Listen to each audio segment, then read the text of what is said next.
제목 같이 한번 읽어볼까요? 시작. 다윗인가 굿시인가. 예. 감사하게도 공랑비 집사님이 오늘 7장 10절부터 17절인데 1절부터 17절까지 다 읽어주셨습니다. 그러는 바람에 굿시가 누구인가를 알게 됐죠. 예, 굿시가 누구입니까? 다윗이 오늘 1장 1절에 보니까 이 다윗의 시가yon 베냐민 굿시의 말에 따라 라고 하면서 이 굿시가 다윗을 모함하고 중상모략하고 힘들게 만들었던 그 존재입니다. 그런데 오늘 제목을 다윗인가 굿시인가 하는 이유는 과연 내가 다윗인가 굿시인가 하는 것들을 한번 돌아보자는 거예요. 하나님 말씀이 주로 이거라고 합니다. 이게 뭡니까? 하트라고 생각하면 안 되고요. 거울. 하나님 말씀은 거울이에요. 거울. 그래서 거울에다가 하나님의 말씀이 있으면 하나님 말씀에 나를 비춰보는 거예요. 그래서 거울이라고도 하고 조금 더 구체적으로 하면 창문이라고도 합니다. 빛이 비치는 창문. 이 멀리서는 내 얼굴이 비치고 가까이 가서 이걸 잘 바라보면은 이 말씀을 통하여 하나님의 뜻이 보이고 하나님의 세계가 보인다 그래서 창문이라고도 이야기를 합니다. 그런데 이 거울에 비춰보는 내 모습이 때로는 다윗과 같고 때로는 굿시와 같다는 겁니다. 우리가 언제나 오늘 찬양할 때 대부분의 사람들은 이 다윗의 초점을 맞추지만 제가 볼 때는 어떨 때면 내 모습이 굿시 같을 때가 더 많을 거예요. 이 굿시의 모습들이 내가 있으면 어떻게 돼? 이거를 보고서 내가 교훈을 삼아야죠. 이런 것들을 반면교사라고 부르죠. 반대되는 모습을 통하여 우리의 모습을 이 삶의 반대대로 살아야겠구나 하는 것으로 우리가 돌아보게 되는 것을 보게 됩니다. 중세시대에 한 화가가 성화를 그리기 시작했는데 이제 예수님을 그리기 위해서 모델을 찾았습니다. 그래서 한 모델을 보니까 정말 인자하고 대단히 좋은 인상이에요. 그래서 그 사람을 놓고 성화를 그렸다고 합니다. 예수님의 얼굴을. 그런데 한 몇십 년이 지난 다음에 나이가 들어서 이제는 가룟 유다도 그려야겠다. 그래서 가룟 유다를 찾았다고 합니다. 그 사람처럼 뭐 배신하기 쉽고 좀 인상이 안 좋고 이런 사람을 찾아갖고 딱 그렸는데 그리는 중에 깨닫게 된 것이 무엇일까요? 그 사람이 예전에 예수님 모델을 했던 사람이었다는 것을 나중에 깨닫게 되었습니다. 사람의 얼굴에게는 이 두 얼굴이 모두 있는 것 같습니다. 저에게도 마찬가지고 아마 대부분의 사람들에게는 모두 다윗과 같은 얼굴보다는 때로는 굿시의 얼굴들이 많이 등장을 하게 되는 모습을 보게 됩니다. 그래서 성경을 볼 때도 저는 이게 어디에 초점을 맞춰야 되는가 할 때 참 힘듭니다. 이게 다윗의 초점을 맞춰야 되는가? 굿시의 초점을 맞춰야 되는가? 때로는 가룟 유다의 초점을 맞춰야 되는가? 아니면 예수님께 초점을 맞춰야 되는가? 성경을 보면 두 모습이 다 나와 있기 때문에 우리가 이 두 모습 가운데 내게 주시는 모습이 무엇인가를 항상 정확하게 또 돌아볼 수 있는 그런 시간이 되었으면 좋겠습니다. 성경을 잘 보면 나도 모르게 이렇게 나타나는 모습을 보면서 하나님 앞에 정말 나는 어떤 존재인가 하는 부분들을 돌아볼 수 있는 시간이 되었으면 좋겠습니다. 근데 성경에는 이런 모습이 정말 대단히 나타나요. 저는 이걸 뭐 좀 낱낱이 보면 다윗인가 사울인가예요, 사실은. 굿시가 사울일 가능성이 높거든요. 사울 왕이 굿시라는 것은 어두운 자라는 뜻을 갖고 있으니까 이 다윗인가 사울인가 라고 하는데 사울 생각하니까 갑자기 그 생각이 나는 거예요. 스데반인가 사울인가. 근데 사울인가 바울인가. 뒤에 말은 사울인가 바울인가는 이게 똑같은 사람인데 처음에는 스데반을 죽이는 이 박해자가 되었다가 조금 있다가는 스데반의 복음을 따라서 이어주는 하나님의 말씀을 전달하는 전달자가 되는 모습을 보게 됩니다.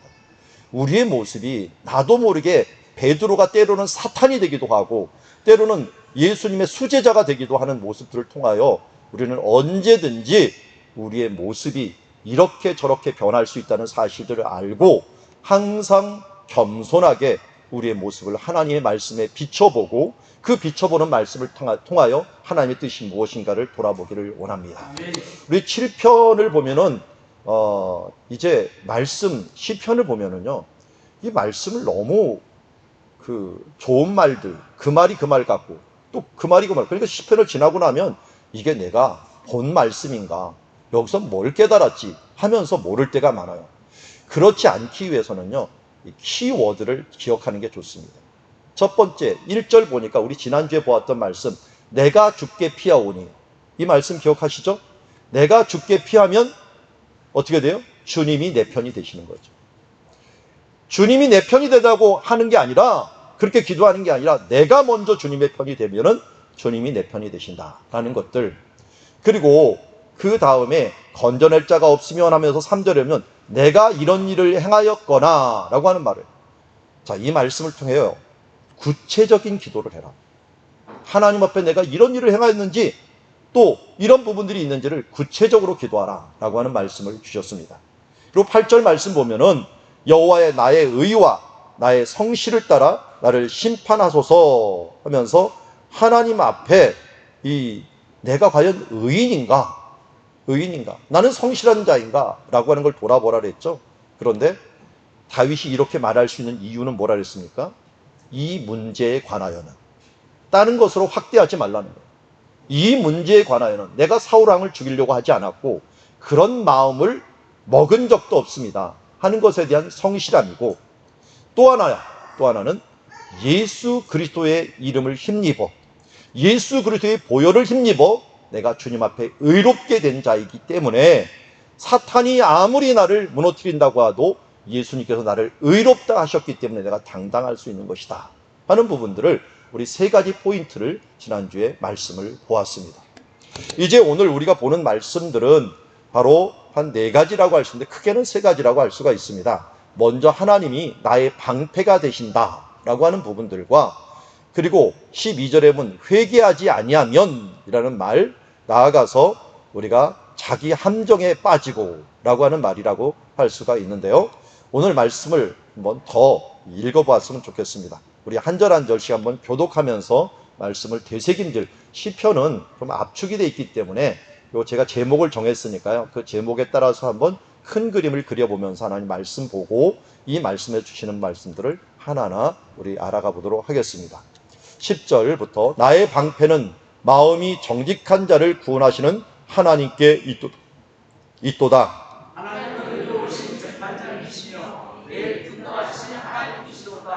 사람이 회개하지 아니하면 그가 그의 칼을 가심이요 그의 활을 이미 당기어 예비하셨도다.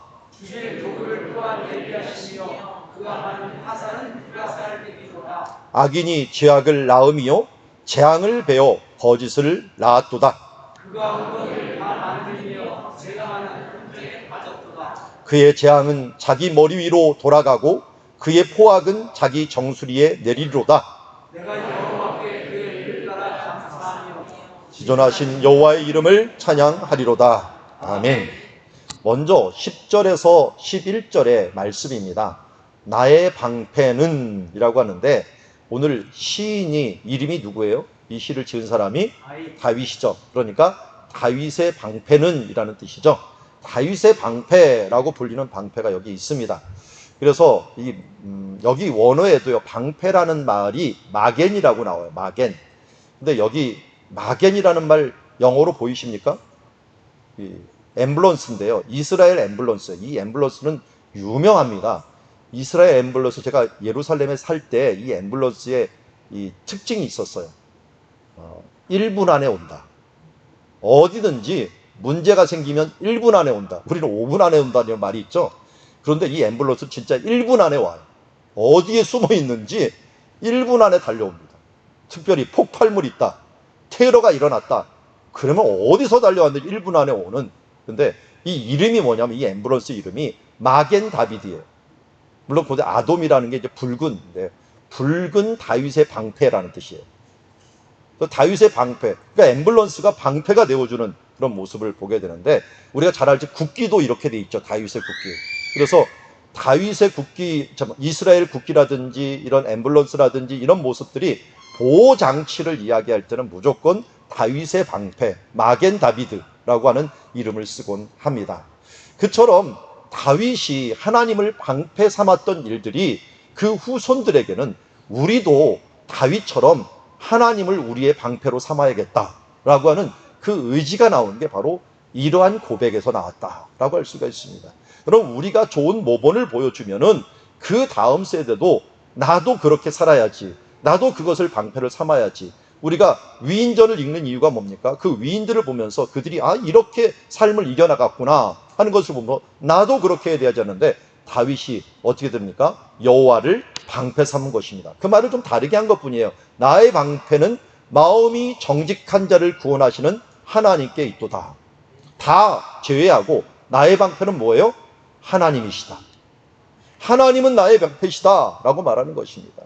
실제로 우리 창세기 15장 1절에 보면은 하나님께서 두려워하는 아브라함이 그돌라오멜 군대를 이기고 나서도 이 테러, 어떻게 보면은 이 게릴라 전법으로 이겼기 때문에 그들이 다시 쳐들어오면 막을 길이 없었잖아요. 그러다 보니까 항상 두려워하는 삶을 살고 있을 때 하나님께서 나타나자마자 바로 하신 말씀이 무엇입니까? 나는 여호와의 말씀이 환상 중에 아브라함에게 임하여 이르시되 아브라함아 두려워하지 말라 나는 내 방패요 너의 그 지극히 큰 산들이니라 라고 말씀하면서 하나님이 우리의 방패가 되신다고 말씀해 주셨습니다. 여러분 오늘도 우리가 이 방패를 가진 사람인 줄 믿습니다. 하나님이 우리의 방패가 되어주신 줄 믿습니다. 오늘 다윗이 특별히 마음이 정직한 자를 구원하시는 하나님, 그분이 나의 방패시다 라고 말하고 그 방패가 되는 또 하나의 이유를 11절에 얘기합니다. 하나님은 의로운 재판장이 되시기 때문이다 라는 것입니다. 내가 정직히 행하였는데 손해만 보고 살고 의로운 길, 바른 길을 갔는데 맨날 박해만 받고 살아가는 인생으로 끝난다면 얼마나 억울하고 힘든 일이겠습니까? 그런데 우리에게는 믿는 바가 있습니다. 하나님이 계시는데 그 하나님이 어떤 하나님이에요? 의로운 재판장이에요. 의롭게 재판하시고 그 부분에 따라서 반드시 그 악한 것에 대해서는 매일 분노하시는 하나님이 되신다는 것입니다. 이런 하나님을 믿습니까? 그래서 우리가 정말 다양한 어려움들이 있지만 하나님께 맡기는 것, 그것이 너무나도 중요합니다. 그래서 성경에서도 맡기는 삶을 강조하고 있습니다. 하나님은 우리의 다윗이 말하기를 하나님은 나의 방패라고도 말하고 나의 산성, 요새, 지키는 자, 힘, 구원 여러 말로 말씀하면서 잠언서 16장 3절에 보면 이런 말씀이 있습니다. 너의 행사를 여호와께 맡기라. 그리하면 내가 경영하는 것이 이루어지리라. 하나님이 우리의 방패 되시니 우리 하나님께 왜 피합니까? 왜 맡깁니까? 맡기다 보면은 하나님께서 우리의 모든 것을 경영해 주시는 줄 믿습니다. 내가 하려고 하다 보면 부작용이 생깁니다. 그래서 내가 주님께 맡기는 행위가 뭡니까? 그 기도입니다. 그래서 기도를 고대에서는 이스라엘에서는 어떻게 했다고요? 손 들고. 왜 손 들고 했어요? 항복. 손 들고 여기다 손에 쥐으면 안 돼요. 다 내려놓고 하나님께서 하시옵소서 하면서 원수 갚는 것조차도 내게 있지 아니하고 하나님께 있사오니 하면서 여러분 진정한 승리는 누구에게 하나님께 주시냐면 기도하는 자에게 주십니다. 기도하는 자는 어떤 사람입니까? 하나님께 맡기는 자입니다. 하나님께 피하는 자입니다. 그러다 보면 어떻게 됩니까? 하나님께 피하니 하나님이 그 사람 편이 되어 주셔서 그를 깨닫게도 해주시고 그에게 의의 길로 인도해 주시고 하나님이 함께하여서 합력하여 서를 이루시는 것입니다.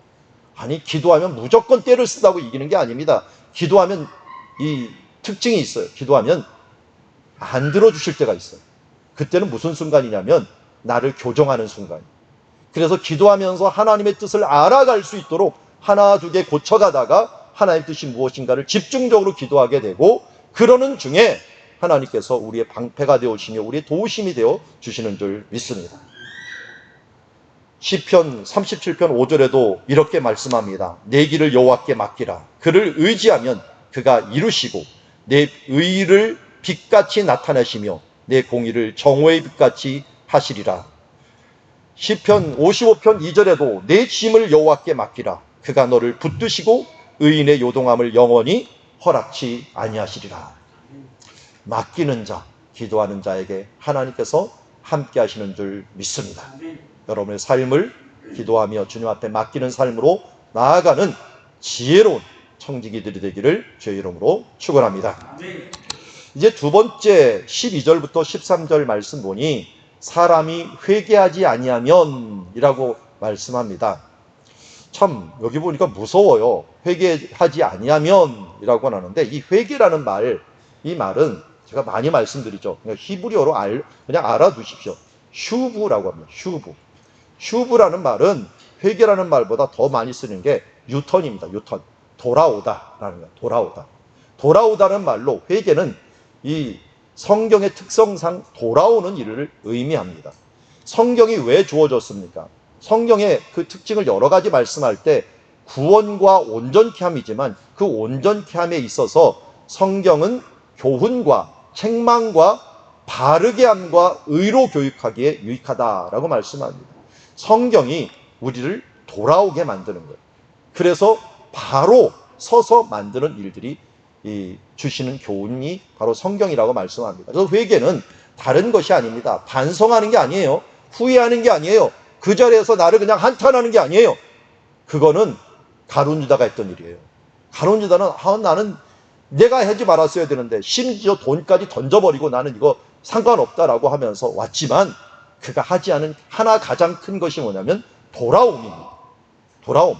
후회하고 반성하러 끝나고 나 자신을 그냥 탄식하며 끝나는 노래라면 시편에 그런 시편은 없습니다. 반드시 시편은 돌아옵니다. 하나님이 어떤 분인가를 돌아오게 되고 믿음의 순간으로 돌아오고 감사와 찬양의 순간으로 돌아오는 모습을 보게 됩니다. 여러분, 우리의 삶을 이 슈브, 회개의 삶으로 항상 이루어가기를 원합니다. 지옥에 가는 사람들은요, 죄를 지어서 지옥에 가는 게 아닙니다. 회개하지 않아서 지옥에 가는 겁니다. 왜? 세상 사람과 우리의 가장 큰 차이는 뭔지 아십니까? 세상 사람은 회개하지 않는 거고요. 우리는 똑같은 죄를 져도 회개하는 사람이기에 천국을 가는 것이고 하나님의 백성으로 서 나가는 것입니다. 그런데 여기 보니까 회개하지 않으면 이라고 나오는데 회개하지 않으면 어떤 일이 벌어집니까? 하나님의 칼을 갈고 계십니다. 그리고 이 칼을 갈고 계신다라고 하는 말이 히브리어 보면 미완료예요. 계속 갈고 계시는 중이에요.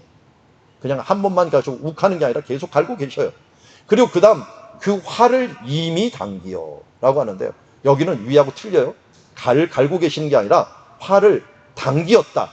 그리고 예비하셨다. 이게 연속 동작으로 완료형이에요. 완료형. 이미 끝나버린 거예요. 근데 이 활이라고 하는 단어가요. 캐셰트라고 부르는데 여기 지금 제가 오른쪽에 왜 무지개를 해놨는지 아세요? 무지개라는 말과 활이 똑같은 단어를 써요. 그러니까 무지개 모양이 활 모양하고 똑같잖아요. 그러니까 이 무지개를 볼 때는 하나님의 활을 볼 때가 있어요. 그러니까 하나님의 언약의 말씀, 그러니까 의인들은 하나님의 언약의 말씀 보지만 악인들이나 아니면 우리가 죄를 지었을 때 두려울 때는 이 무지개가 갑자기 하나님의 화살로 보이는 거예요. 그 화살로 보일 만한 게 뭐냐면 이 무지개가 뜰 때 주로 이런 천둥 번개가 쳐요. 그 천둥 번개가 뭐냐면 화살처럼 느껴져요. 하나님이 이 쏘는 화살처럼 느껴져요. 이런 표현들이 시편뿐만 아니라 하바국, 제가 하바국을 작은 논문으로 썼었는데 거기에서도 동일하게 이런 모양들을 나타납니다. 왜냐하면 이스라엘이 천둥 번개가 굉장히 많이 치고 예루살렘이 해발 800m이기 때문에요. 이 비구름이 몰려오면은 이 천둥 번개 그리고 또 무지개도 또 굉장히 많아요. 저도 안식년을 가거나 아니면 이스라엘 갈 때 이 무지개를 너무 많이 봐요. 갈릴리, 이거 오른쪽 갈릴리 바다고요. 예루살렘에서도 굉장히 많이 일어납니다. 그러면 두 가지 의미예요. 한쪽으로는 의인에게는 무지개는 언약의 상징이요. 또 악인에게는 하나님의 화살이요. 하나님의 징계의 도구로서 보이는 것을 보게 됩니다. 그런데 여기 회개하지 않는 자들에게 이게 뭐예요? 언약의 약속이 아니라 심판의 약속이에요. 그렇기 때문에 활이 되고 화살이 되어서 하나님께서 이미 이 부분들을 예비하여 당기고 계시는 모습들을 바라보게 됩니다. 하나님의 심판은 이미 그에게 놓여진 상태이다라고 하는 것을 우리에게 알려주고 있습니다. 회개하지 않으면 우리는 이렇게 됩니다. 요한계시록 2장 22절에 보면은 두아디라 교회에게 이렇게 말씀합니다. 만일 그의 행위를 회개하지 아니하면 큰 환난 가운데 던지고 또 내가 사망으로 그의 자녀들을 죽이리라. 요한계시록에 특별히 회개하지 아니하면 말이 많이 나오고요. 그리고 심지어 이 뒤에 보면은 요한계시록의 16장에 보면은 대접재앙이 나오는데요. 이 대접재앙 때 네 번째 장, 다섯 번째 장 똑같이 나오는 말이 있는데 그게 뭐냐면 회개하지 아니하더라. 그럼 재앙받는 사람들의 특징은 뭐냐면 회개하지 아니하더라요. 그러나 하나님의 교회에게는 회개하지 아니하면 하면서 경고하는 거예요. 너희가 하나님의 사람으로 회개하지 아니하면 큰 환난을 당할 뿐만 아니라 내 삶들 가운데 내 자녀들까지도 어려움을 겪게 될 것이다 라고 말하면서 두아디라 교회를 통하여 우리에게 경고하는 모습을 보게 됩니다. 여러분, 주님 안에서 날마다 우리의 삶을 돌아보고 거울을 쳐다보면서 내 삶을 돌이켜 하나님의 자녀답게 돌이키는 휴부의 삶, 회개의 삶이 있어지는 주의 자녀들이 되기를 주의 이름으로 축원합니다. 세 번째 말씀을 보니 14절에서 16절을 보니까 이 악인이 당하는 일들이 제가 만든 함정에 빠진다라고 얘기합니다. 자기가 만든 함정에 빠진다라는 말을 우리 한자하고 가장 비슷한 말, 이걸 그냥 쉽게 얘기하면 자기 꾀에 빠진다 라는데, 인터넷에 한번 쳐봤어요. 자기 꾀에 빠진다 하는 게 이 사자성어로 뭔가 봤더니 자승자박이라고 말을 하더라고요.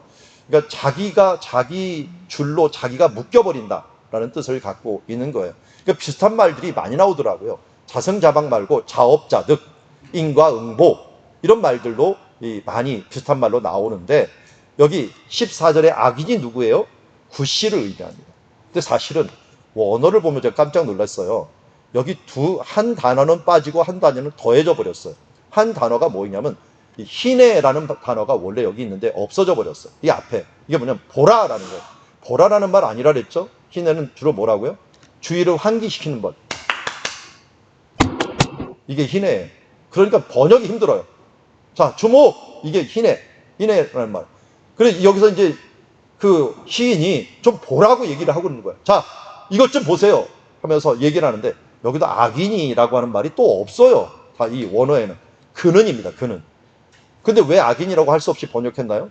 근은이 갑자기 나와보니까 누군지 몰라요. 왜냐면 1절 앞으로 소환을 했기 때문에. 1절이 누구예요? 구시라고 하는 사람이 나에 대해서 이렇게 모함을 하니 그 사람을 소환을 하다 보니까 근은 대신에 악인이라는 말로 번역을 했을 뿐이지 원래 근은입니다.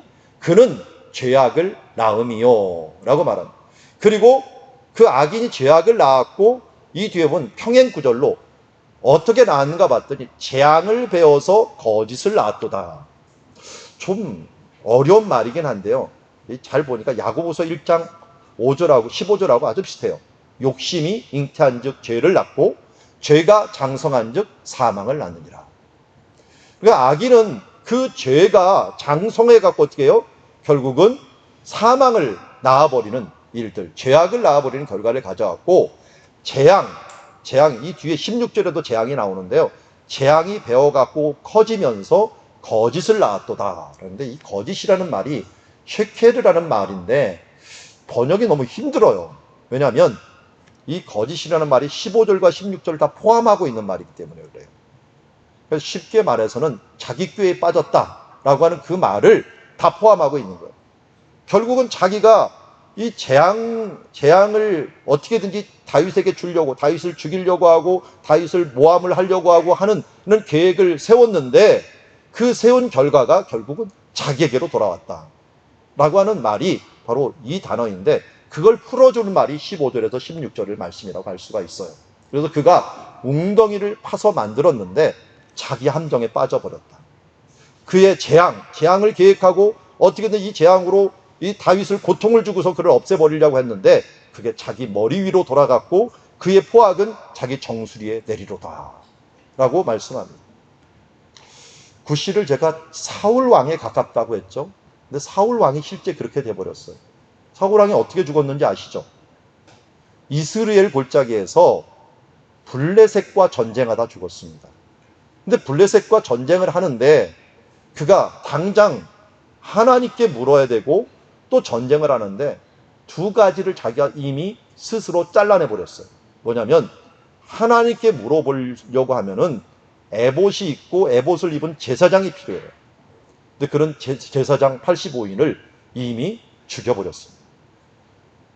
이스라엘 사람들은 두려워서 죽지 못하는데 명령을 해갖고 이 외국인을 통해갖고 에돔 사람을 통해갖고 그를 제사장들을 다 죽이게 만들어버렸습니다.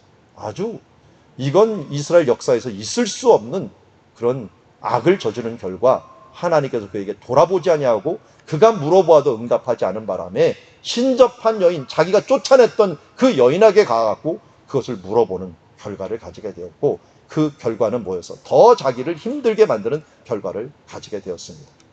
또한 이 블레셋과 전쟁할 때 블레셋을 가장 잘 쳐부셨던, 그냥 요새 말로 하면 블레셋 킬러가 누구였습니까?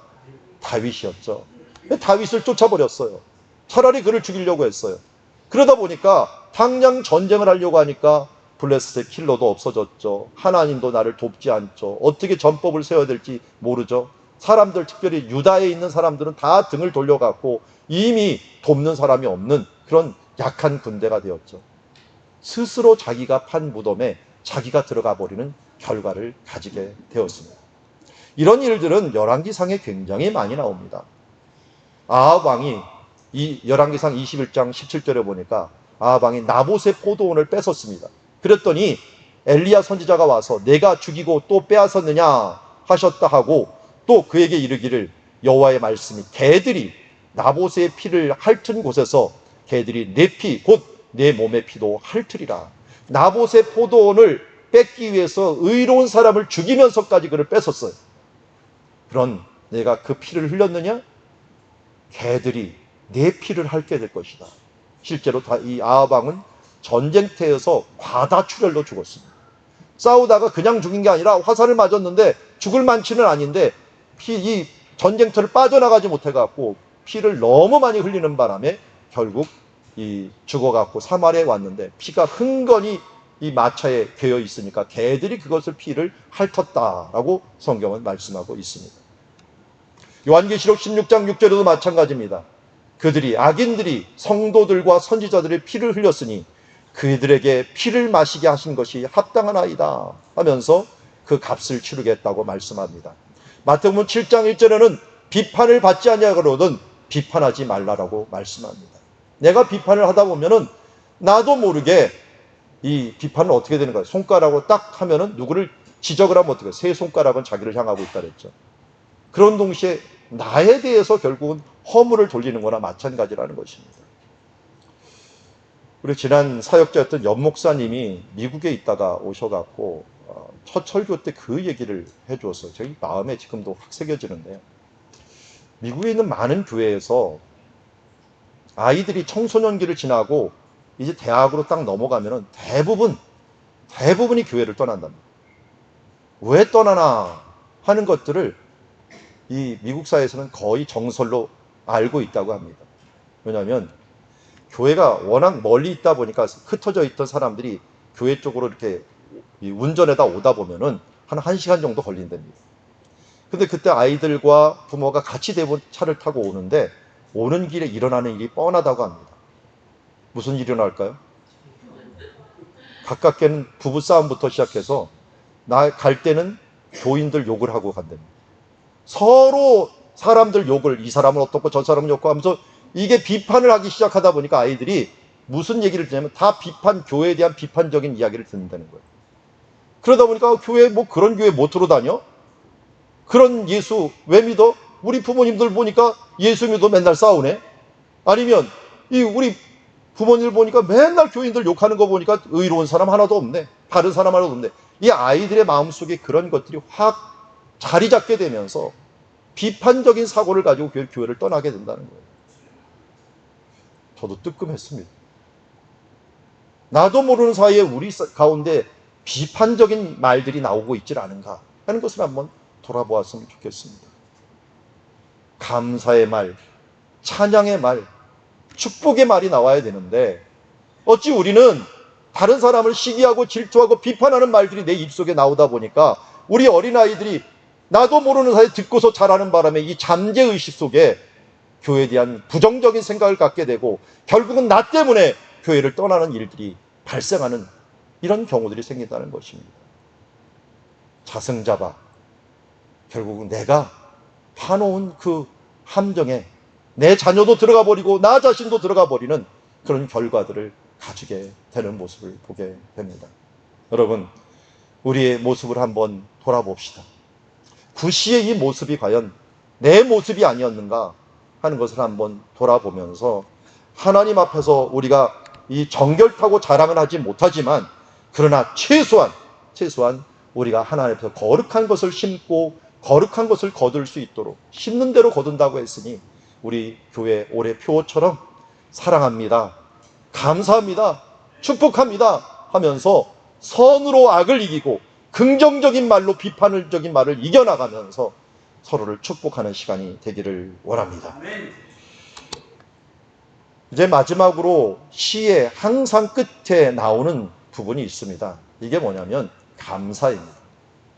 시편을 우리 지난주 어제까지죠. 어제 큐티까지 시편 11편까지 보았는데요. 우리 설교도 이거 보고 큐티도 그렇게 보다 보니까 이 패턴이 보입니다. 시는 우리의 기도의 모본입니다. 뿐만 아니라 이 기도 속에는 요소가 있는데요. 항상 하나님 앞에 탄원하는 부분들이 있습니다. 앞에. 그런데 두 번째 보면은요. 그 다음은 하나님을 발견하는 부분이 있어요. 그리고 나서 그 다음은 확신하면서 하나님을 찬양하는 부분이 나오더라고요. 이게 뭐냐면 탄원하고 힘들다고 하나님께 외치는데 그 다음 갑자기 하나님을 발견하면서 기쁨으로 하나님께 확신 있게 찬양하는 그 순간이 뭐냐면 믿음의 순간이에요. 믿음이 하나님께 기도하다 보면 믿음이 찾아옵니다. 믿음이 찾아오면서 하나님이 이런 분이지, 하나님께서 나를 향하여 이런 놀라운 계획을 가지셨지 하면서 그 다음 마지막에는 확신에 차서 찬양을 부르는데 어느 시나 잘 보십시오. 다윗이 부르는 모든 시가 그런 식으로 되어 있습니다. 우리의 삶도 이렇게 되기를 원합니다. 믿는 사람들이 모두 행복할 수 없습니다. 믿으면 언제나 모든 좋은 일이 다 일어나는 건 아닙니다. 더 힘들고 더 정말 까다로운 일들이 많이 일어납니다. 억울한 일이 많이 일어나기도 아니고 내가 책임지지 말아야 될 일인데 내가 지금 책임지고 십자가를 지어야 될 일이 너무나도 많이 있습니다. 그럴 때 하나님께 외치십시오. 기도하십시오. 그러면은 하나님이 어떤 분인가를 보이며 그 하나님이 내게 어떻게 행하시는 것을 보이고 악인에게 어떻게 행하는 것을 보이게 되면서 그 믿음의 순간 하나님께 감사하며 찬양할 수가 있는 것입니다. 17절 말씀 우리도 이렇게 다윗처럼 한번 외치며 나아가기를 원합니다. 같이 큰 소리로 읽어내겠습니다. 시작. 내가 여호와께 그의 의를 따라 감사함이며 지존하신 여호와의 이름을 찬양함이로다. 아멘. 우리 금요일 기도마다 이 말씀 매번 읽고 있는데요. 다시 한번 읽었으면 좋겠습니다. 요한복음 13장 34절에 예수님께서는 우리에게 새 계명을 주시면서 사랑하라 명령하십니다. 그 명령의 말씀 같이 한번 읽어보겠습니다. 시작. 새 계명을 너에게 주노니 서로 사랑하라. 내가 너희를 사랑한 것 같이 너희도 서로 사랑하라. 아멘. 데살로니가서 5장 18절 말씀 보니까 감사라고 합니다. 이것도 명령입니다. 왜 그럴까요? 이게 하나님의 뜻이라고 합니다. 같이 한번 읽겠습니다. 시작. 범사에 감사하라. 이것이 그리스도 예수 안에서 너희를 향한 하나님의 뜻이니라. 아멘. 로마서 12장 14절은요. 축복하라고 합니다. 누구를 축복하라고요? 박해하는 자, 원수를 축복하랍니다. 원수를 사랑하라고 하는 것들을 넘어갔고요. 이제는 축복하라고 합니다. 우리 같이 한번 읽겠습니다. 시작. 너희를 박해하는 자를 축복하라. 축복하고 저주하지 말라. 아멘. 자, 오늘 우리 기도할 때 축복의 기도를 했으면 좋겠어요. 누구를 축복해요? 내 마음에 걸리는 구씨를 축복하고 그에게 차라리 감사하다고 하고 사랑한다라고 고백하면서 나기를 원합니다. 갑자기 구씨라고 한 거예요 지금? 예, 강조점이 좀 틀린데 구씨가 아니라 구씨입니다. 구씨. 예. 자, 우리 하나님 앞에 이러한 감사의 기도 함께 드렸으면 좋겠습니다.